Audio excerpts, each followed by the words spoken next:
A young woman from Oakland is pleading guilty now to manslaughter in the death of her 14-month-old son. She is also pleading guilty to 3 Class B drug trafficking charges as part of a partial plea agreement. News Center Maine's Chloe Thibault reports from Kennebec County Superior Court. It was a grim morning in Augusta as Ashley Malloy of Oakland pleaded guilty to those 4 charges and criminal forfeiture. It all stems from the death of her son Carson back in November of 2021 that the state says was brought on by complications of exposure to fentanyl. Are you pleading guilty voluntarily, meaning of your own free will? Yes.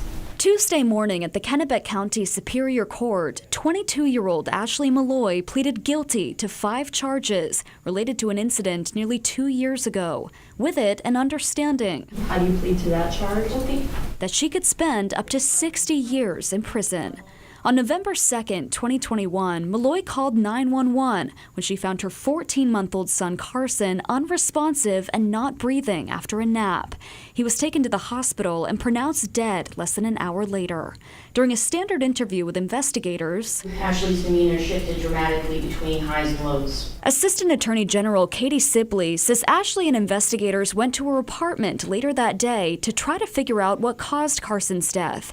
Sibley says detectives saw several notebooks that looked like drug ledgers. Plus, Detective Tremblay also observed a white powder spread all over the sheet and blanket. The sheet and blanket Carson had been napping on. The amount of fentanyl in Carson's system could kill upwards of 4 adult users. Officials determined Carson died of complications brought on by exposure to fentanyl. In all, investigators found more than 10 pounds of drugs, worth around $700,000 in Malloy's apartment.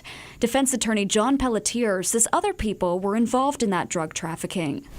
Ms. Malloy is accepting responsibility and pleading guilty based on the accomplice statute. He also reminded the court.